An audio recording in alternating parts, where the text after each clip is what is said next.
We hear it all the time, and we're going to hear it even more in election year, about how many poor people there are and about how many people are going hungry and so on. And you'll also see the UN come around about how, America is this big first world country, but look at how many people are impoverished and in deprivation and so on. We've known for a long time, thanks to the work mainly of Robert Rector here at the Heritage Foundation, that just isn't true. And here's one he did more recently with Rachel Sheffield back in 2011, actually looking at how poor are the poor. And so, of course, people are going to deny this up and down the blue streak. They're going to say, oh, no, that's not... Okay, well, refute it. Because I haven't seen anyone else do an analysis like this, where you actually go and look at the living conditions of the people they call poor. Primarily, they're talking about the Census Bureau, their annual poverty report. 46.2 million people in poverty. Oh my God, that's horrendous. But they're not what most Americans would consider poor, which means lacking in nutritious food, adequate warm housing, or clothing. The typical poor American lives in an air-conditioned house or apartment, has cable TV, a car, multiple color TVs, a DVD player, and a VCR, among other conveniences. While some of the poor face significant material hardship, formulating a sound, long-term anti-poverty policy that addresses the causes as well as the symptoms of poverty will require honest and accurate information. Exaggerating the extent and severity of hardships will not benefit society, the taxpayers, or the poor. This isn't even strictly a libertarian article. This is written under the assumption that government should be doing things to help the poor and should be running a welfare state, but how should you go about doing it? How should you go about, most of all, determining who is poor? So, takeaways. Poor Americans have more living space in their homes than the average non-poor Swede, Frenchman, or German. 96% of poor parents report their children were never hungry at any time in the prior year. And sound anti-poverty policy must be based on accurate information and address the causes of poverty, not merely the symptoms. Right. See how to reload. Come on. Okay, there we are. So, if you look at the current, it's been almost 10 years, but you're going to see the same kind of thing. The census recording poor people pretty much the same way. And so proportionally, at least, most of this is still going to apply. And keep in mind that this was right after the financial crisis, where a lot of people were in really bad shape financially. But he says, or they say, I should say, although the current recession has increased the numbers of the poor, high levels of poverty predate the recession. In most years for the past 2 decades, the Census Bureau has declared that at least 35 million Americans lived in poverty. But he wants to look behind the numbers. It says, for most Americans, the word poverty suggests near destitution, an inability to provide nutritious food, clothing, and reasonable shelter for one's family, but only a small number of that 46 million fits this description. So, according to government reports, when you look at who's considered poor by the Census Bureau, 80% of them have air conditioning, compared to 36% in 1970. 92% have a microwave, 3/4 have a car or a truck, and 31% have 2 or more cars or trucks. And keep in mind, a lot of them live in places where you don't really need a car or a truck because you can walk places, or they have a good metro system or whatever. Nearly 2/3 have cable or satellite TV. 2/3 have at least one DVD player. 70% have a VCR. Wow, that's gone back ancient technology, but this is 20. Actually, I think the report itself is 2009.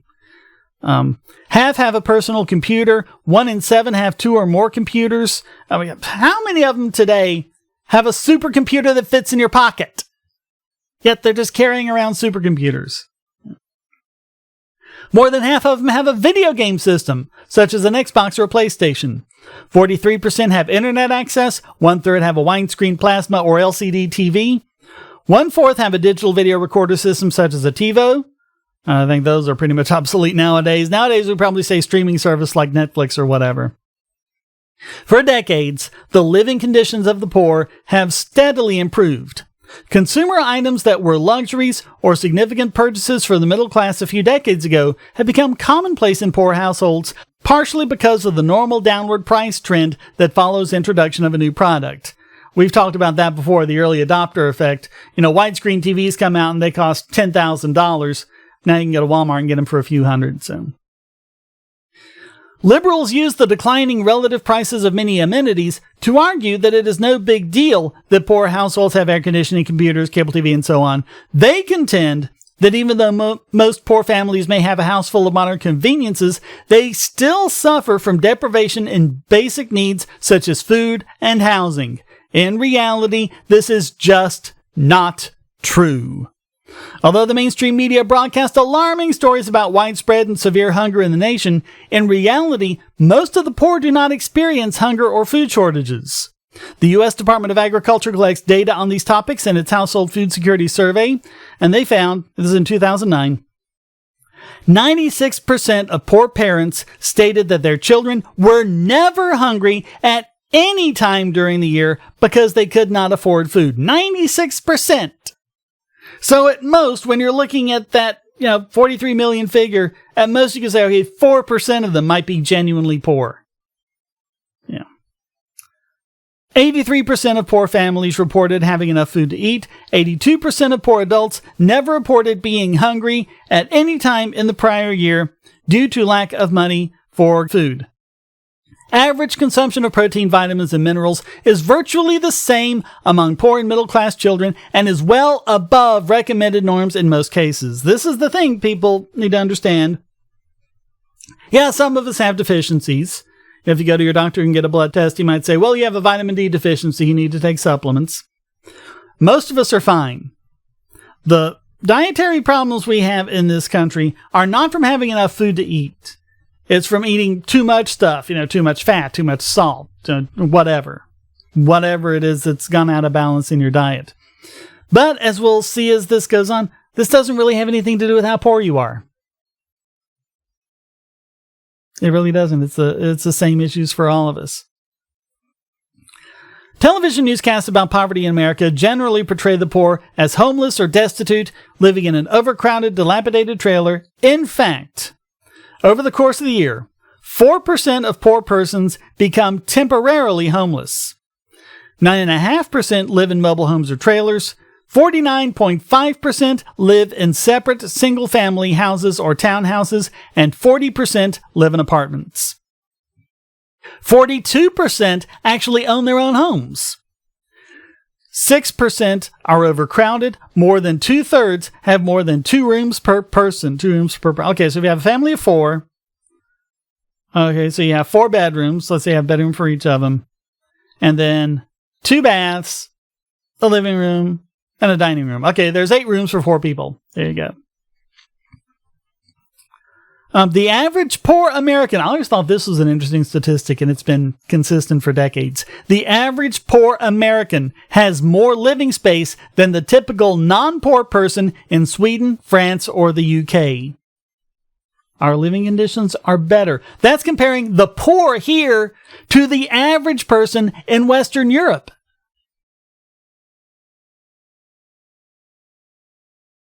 The vast majority of the homes or apartments of the poor are in good repair. By their own reports, the average poor person had sufficient funds to meet all essential needs and to obtain medical care for family members throughout the year whenever needed. Of course, poor Americans do not live in the lap of luxury. The poor clearly struggle to make ends meet, but they're generally struggling to pay for cable TV, air conditioning, and a car, as well as for food on the table. The average poor person is far from affluent, but his lifestyle is far from the images of stark deprivation purveyed equally by advocacy groups and the media.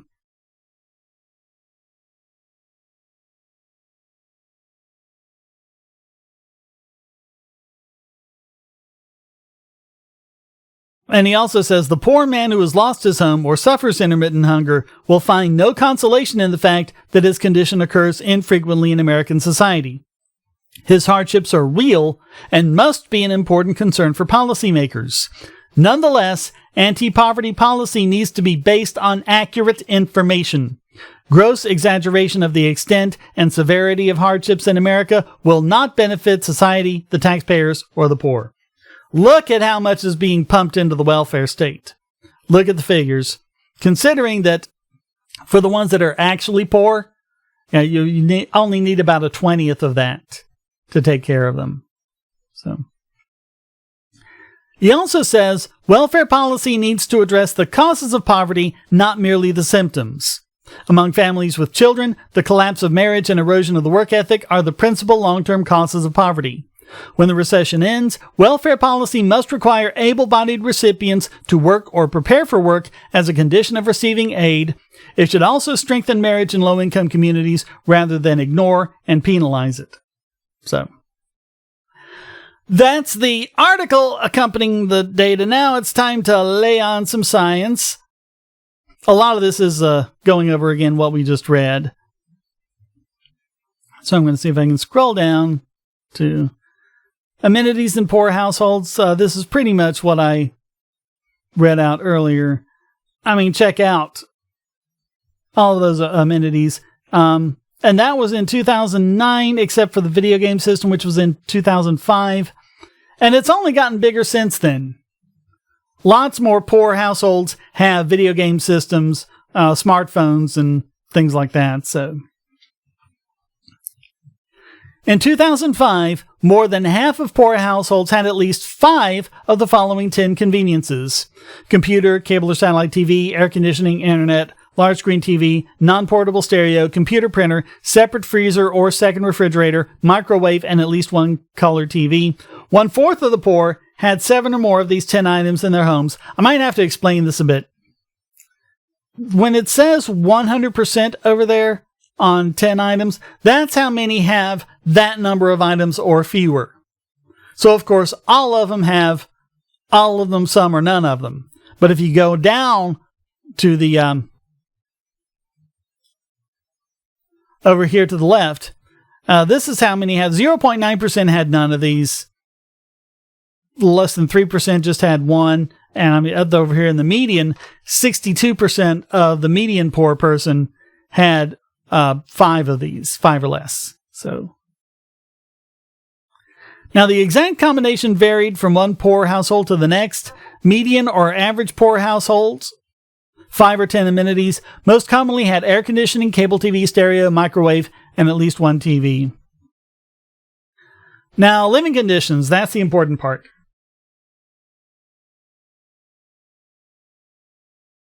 Are they a fluke? Have they been inflated by working class families with lots of conveniences? No. The broad array of modern conveniences in the homes of the poor is the result of decades of steady progress in the living standards of the poor. In part, this is caused by a normal downward trend in prices after a new product is introduced. And I just went over that. As a rule of thumb, poor households tend to obtain modern conveniences about a dozen years after the middle class. Today, most poor families have conveniences that were major purchases or unaffordable to the middle class not too long ago. And he says, while such an outcome is theoretically possible, this paper demonstrates that it's not the case. The overwhelming majority of poor households have an adequate and reasonably steady supply of food, are not hungry, and are well housed. So here's some concepts to keep in mind.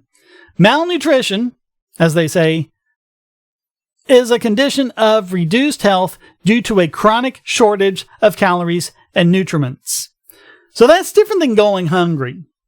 Going hungry means you don't have food and you feel hungry. It's a subjective feeling. I'm kind of going hungry right now to make these videos because I haven't had breakfast yet. I want to do these in the morning, and when I get done with them, I'll go and eat something. Oh, I'm going hungry. That's what it is. It's just very subjective.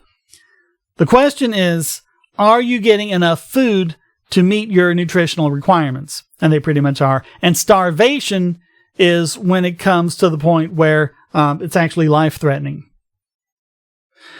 But, check this out. Survey data show that nutrient density, amount of vitamins, minerals, and protein per kilocalorie of food does not vary by income class, nor do the poor consume higher fat diets than do members of the middle class. The percentage of persons with high fat intake as a share of total calories is virtually the same for low income and upper middle income persons. However, overconsumption of calories is a major problem among the poor, as it is in the general U.S. population. What does it say that we have poor people who are overweight? I mean, that's unprecedented. You didn't have that before capitalism. You know, everyone says, oh, the poor is starving. Well, they're not starving now. They're overweight. Oh, well, that's a problem. Well, okay, maybe it is, and maybe we need to do something about it. But don't, in the next sentence, talk about how the poor are starving. Yeah. And they're not any more overweight as they'll show than the rest of us. Age and gender play a far greater role than income class in determining nutritional intake. For example, the nutrient intake of adult women in the upper middle class, incomes above 350% of the poverty level, roughly $76,000 for a family of four in today's dollars, more closely resembles the intakes of poor women than those of upper middle class men, women, or teens. The average nutrient consumption of upper middle income preschoolers is virtually identical with that of poor preschoolers, but not with the consumption of adults or older children in the upper middle class. This is the pattern he's talking about. Whatever your nutritional situation is, you are going to be much closer to your counterparts among the poor than you are to other people of your class, but with a different gender or age group or whatever. It holds true for adult males, teens, and most other age and gender groups. In general, children 0 through 11 have the highest average level of nutrient intakes relative to the recommended daily allowance, followed by adult and teen males. Adult and teen families have the lowest level of intakes. The pattern holds for all income classes. So it's not poverty that's causing any sort of nutritional problems we may be having. Government surveys provide little evidence of widespread undernutrition among poor children. In fact, they show that the average nutrient consumption among the poor closely resembles consumption among the upper middle class. Children in families with incomes below the poverty level actually consume more meat than do children in upper middle class families. And it shows the chart here with the various nutrients as a percentage of the RDA. You can look over that yourself.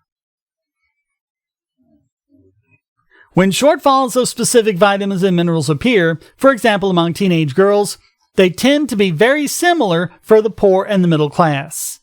While poor teenage girls on average tend to underconsume vitamin E, B6, calcium, phosphorus, magnesium, iron, and zinc, a virtually identical underconsumption of these same nutrients appears among upper middle class girls. Along these lines, the USDA reports that there is no difference in diet quality between high and low income children as measured by its healthy eating index. And they also look at weight and stature, because one of the things that can happen when you don't get enough nutrients as a child is your growth is stunted. Okay, so what do we have it? Well, among America's poor children only, it's 2.6%. In other developing countries, it's 38% in Africa among all children, 47.1% in Asia, 22% in Latin America, and so on. So, in developing nations, some 43% of children are stunted. In Africa, more than 1/3. In Asia, nearly by half.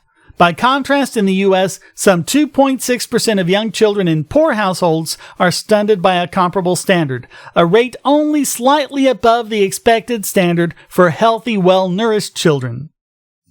So don't go considering that that's zero among the rest of the population. It isn't.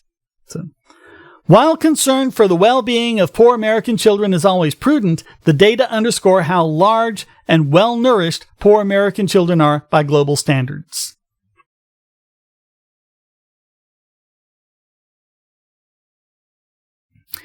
And it says, today, boys at ages 18 and 19 are actually taller and heavier than boys of similar age in the late 50s.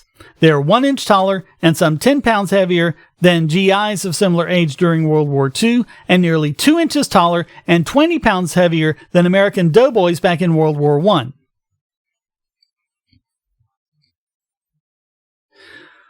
Most poor Americans are not undernourished, but experience an abundance of food over time rather than chronic shortfalls.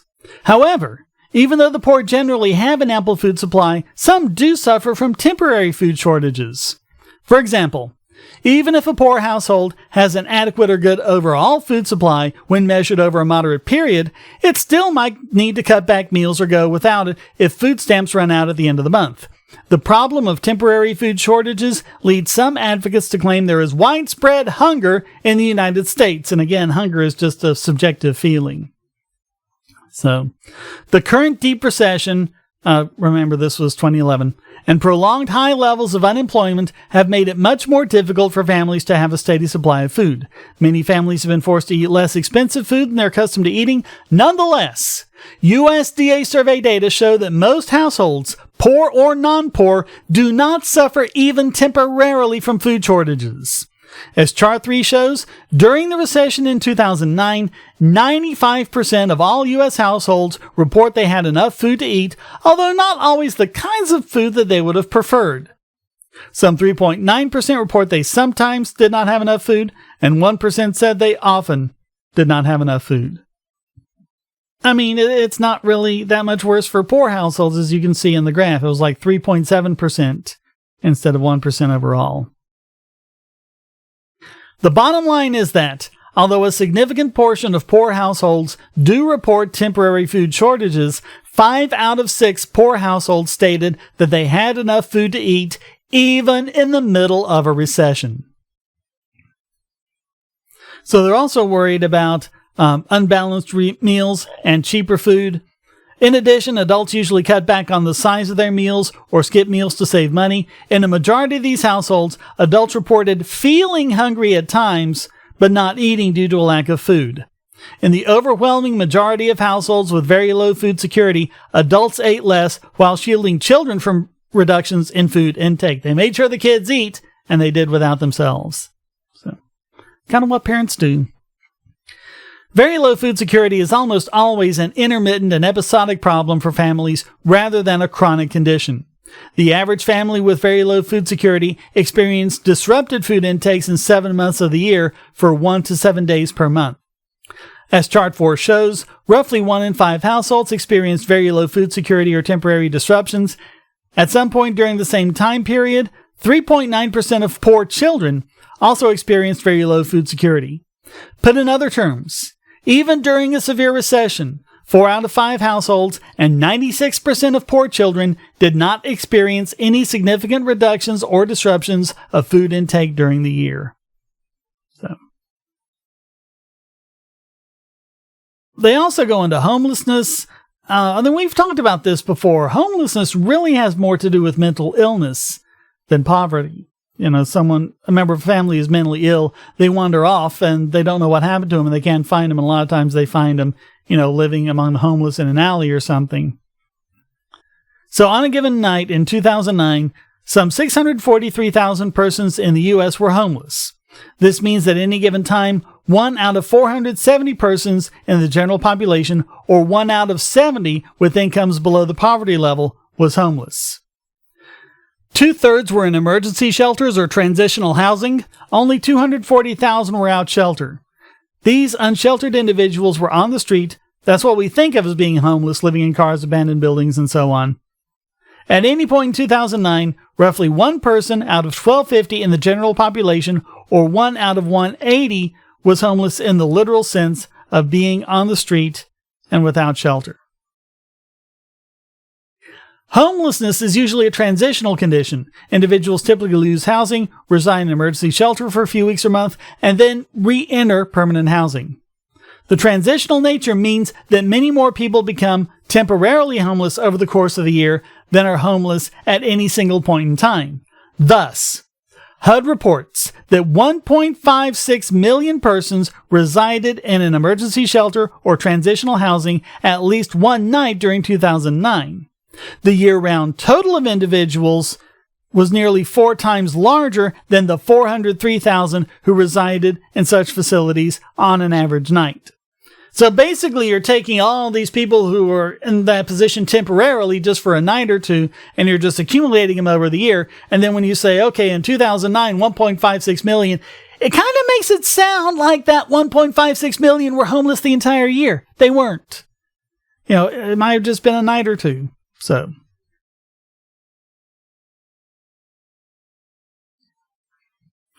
although news stories often suggest that poverty and homelessness are similar, this is inaccurate. The gap between the living conditions of a homeless person and the typical poor person are proportionately as great as the gap between the poor household and the middle-class family in the suburbs. And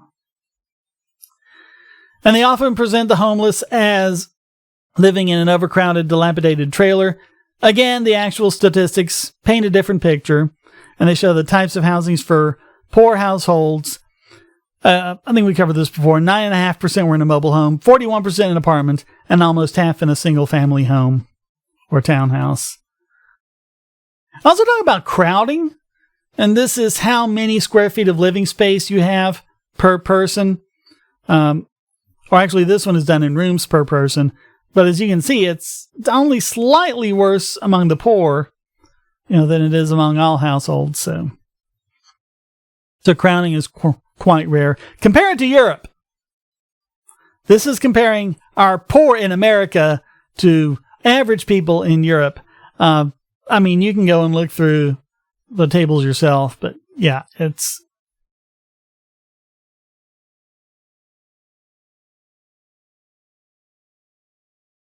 And also, as we mentioned, 41% of poor households own their homes.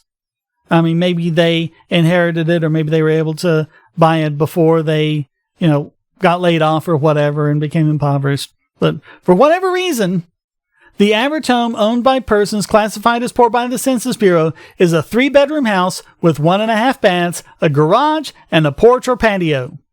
The median value of homes owned by poor households was $100,000 in 2009, or 60% of the median value of all homes owned in the United States. The remaining poor lived in rental housing. Roughly 1/5 of all poor households lived in government-subsidized rental housing. 41% lived in apartments or houses without government assistance. And it also goes into the housing quality. I'll let you read over that yourself, but they talk about severe problems like a shared bathroom. When people have to share a bathroom, it's like, ooh, okay, well, oh yes, it's horrible. You might have to wait a couple of minutes for the person to get out to use it yourself. That seems to me like people are spoiled. So I'm just going to cut down to the chase here. It's like when they say, make a long story short, it's generally too late. Yeah, it's too late to make this video short, but here's the bottom line here. Each year, the Census Bureau issues a report claiming that more than 35 million Americans live in poverty. The annual report is flawed in 2 respects. First, it provides no information on the actual living conditions of the persons identified as poor. Second, it massively undercounts the resources provided to poor people. The Census Bureau asserts that a household is poor if its money income falls below a specific threshold. But there's a couple of things. First of all, they aren't looking at net worth, what they might have had, in savings and everything. And they're also excluding welfare assistance. How much are they already getting from the government due to welfare? More than 70 means-tested welfare programs provide cash, food, housing, medical care, and social services to poor and low-income persons. And this is also, it's just, it really ticks me off whenever I see the UN pull this kind of crap. The UN, for most other countries, goes by the World Bank statistics. According to the World Bank, you're in poverty if you live on less than $2 a day. You're in extreme poverty if it's less than $1.25. But they'll issue a report saying, oh my God, look at how many Americans are impoverished by using the completely different metric, which is less than $24,000 a year for a family of 4. That's more than $2 a day, people. Do the math. That's a lot more. And also, not only considering that so many of the poor actually aren't in conditions that any sane person would consider impoverished, they also, because they all use to say, look at how America is not taking care of their poor people. Their government should do more to take care of the poor people. Well, if you want to make that claim, you need to include what the government is already doing. You need to include, Medicaid and welfare and things like that. All of these other, 70 means-tested welfare programs. And in my opinion, it should include things like Social Security and Medicare too. But anyway, in 2008, federal and state governments spent $714 billion on means-tested welfare programs. But the Census Bureau counted only about 4% of this as money income in determining whether a household was poor. The Department of Labor finds that 1/5 of households with the lowest incomes appear to spend $1.87 for every dollar of income that the Census Bureau says they receive. If the free medical care and public housing subsidies given to these households were counted, the gap between expenditure and income would be even greater. So, yeah, they're just pretending that these people are impoverished, and first of all, that they're living in squalor, which they're not, and second of all, that the government's not doing anything to give them when actually we have a pretty huge welfare state by any reasonable metric. So was the war on poverty a success? It says yes and no. Not even the government can spend $9,000 per person without significantly affecting living conditions. However, the original goal of the war on poverty was not to prop up living standards artificially through an ever-expanding welfare state.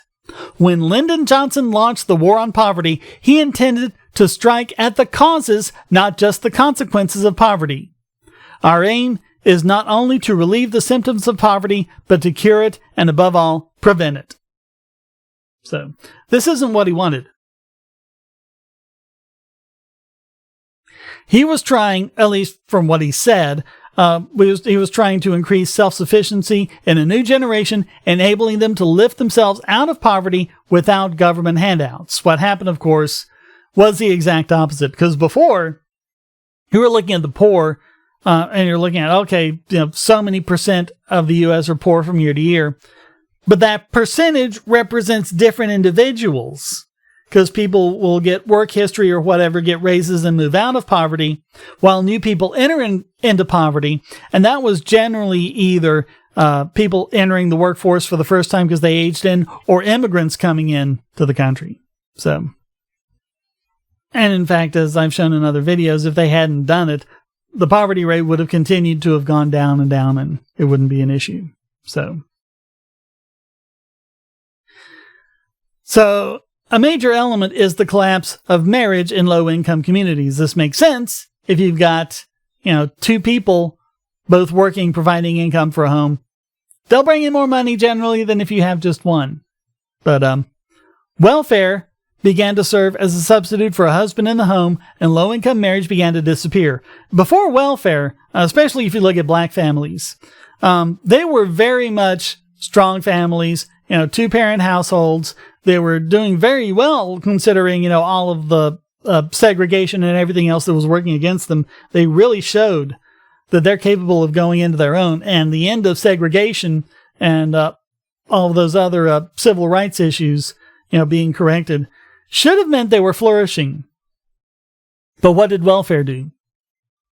Pretty much as soon as you get the welfare state, you start seeing the collapse of the home in these poor conditions, which, if you go back to what the eugenics said, that was their goal of welfare. That was their goal out of welfare. It wasn't to fix the problem of poverty. It was to take undesirables and make sure they stay in poverty and destroy their homes and break up their communities. And that's what happens. When Johnson launched the war on poverty, 7% of American children were born out of wedlock. Now that's over 40%. As married fathers disappeared from the home, the need for more welfare to support single mothers increased. The war on poverty created a destructive feedback loop. Welfare undermined marriage, and this generated a need for more welfare. And believe me, I was a single father for 9 years. I know what that's all about. I've lived it.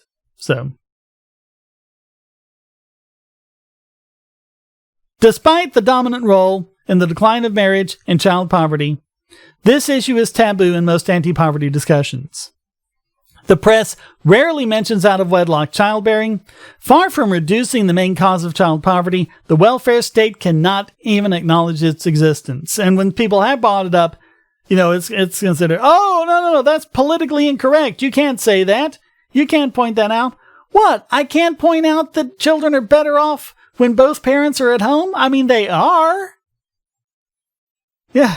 And again, I say this as someone who was a single dad for 9 years. So, the second major cause of poverty is lack of parental work. Even in good economic times, the average poor family with children has only 800 hours of total parental work per year, the equivalent of one adult working 16 hours a week. So, yeah, you need to have more job opportunities. You need to be able to get out and work more. The welfare system needs to be transformed to further reduce child poverty and to promote prosperous self-sufficiency. When the current recession ends, able-bodied parents should be required to return to work or prepare for work as a condition of receiving aid. Bill Clinton actually did this. Before you go, it is horrible Republicans. Bill Clinton actually advocated that and pushed it through, and things got a lot better. You know, say, hey, if you want to continue working and getting welfare, see if you can at least try to get a job. It worked very well, and we've gone back on it now. We don't learn. We don't learn from history, so. In conclusion, living conditions of the poor, as defined by the government, bear little resemblance to notions of poverty promoted by politicians and political activists. If poverty is defined as lacking adequate nutritious food for one's family, a reasonably warm and dry apartment, or a car to go to work when one is needed, then the United States has relatively few poor persons. Real material hardship does occur, but it is limited in scope and severity.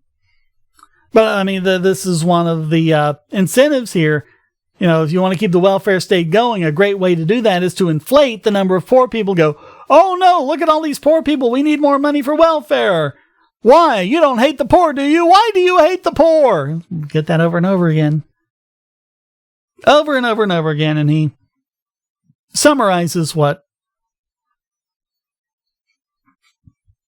we've just covered, so. Since the beginning of the war on poverty, the U.S. has spent over $17 trillion on anti-poverty programs. The war on poverty has been a colossal failure. In many low-income communities, the work ethic has eroded and marriage has collapsed. As a result, lower-income groups are less capable of self-sufficient prosperity today than they were when the war on poverty began. Congress should reorient the massive welfare state to promote self-sufficient prosperity rather than expanded dependence. As the recession ends, able-bodied recipients should be required to work or prepare for work as a condition of receiving aid. Even more important, the welfare system needs to abandon its 50-year-old tradition of ignoring, dismissing, and penalizing marriage. It should embark on a new course to strengthen and rebuild marriage in low-income communities. That's probably if you could only change one thing about it, that's probably the big thing, you know. Yeah, and this is the data we've already seen, like, poor people with various medical, just dwell on this. Just dwell on this. How many poor households? Look at how much stuff they have. Look at how much room they have to live in. Look at how few meals they're missing. You know, we have people going hungry. Yes, we do. But that's a subjective feeling. No one's starving in this country. No one is being malnourished, at least not by poverty. So, I don't know, stop falling for it, I guess, and show this video and this data to anyone who's giving you this misinformation. Just let them see this. And if they're saying, well, you know, that's just some kind of conservative doing this, manipulating the data. Okay, provide your own.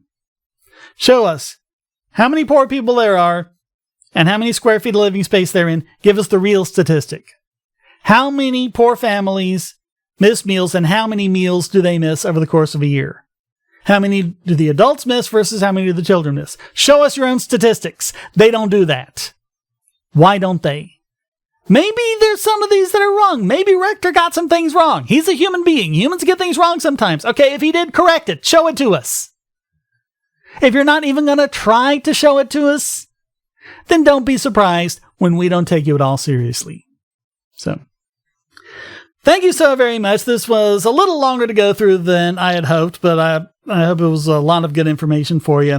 Thank you so very much for watching. If you like what I do, please go to donate.bogosity.tv. You can give whatever you want to PayPal. If you only have a few pennies to get, you can do it through crypto. That's a great way to give just a tiny amount.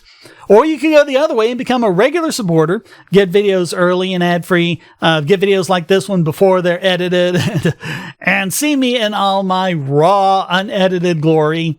But above all, spread this information around. People really need to know this. Show them this video, show them the links, show them the reports, show them the scientific data, and do whatever you can to help correct for this. Thank you so very much. Until next time, stay strong and be free.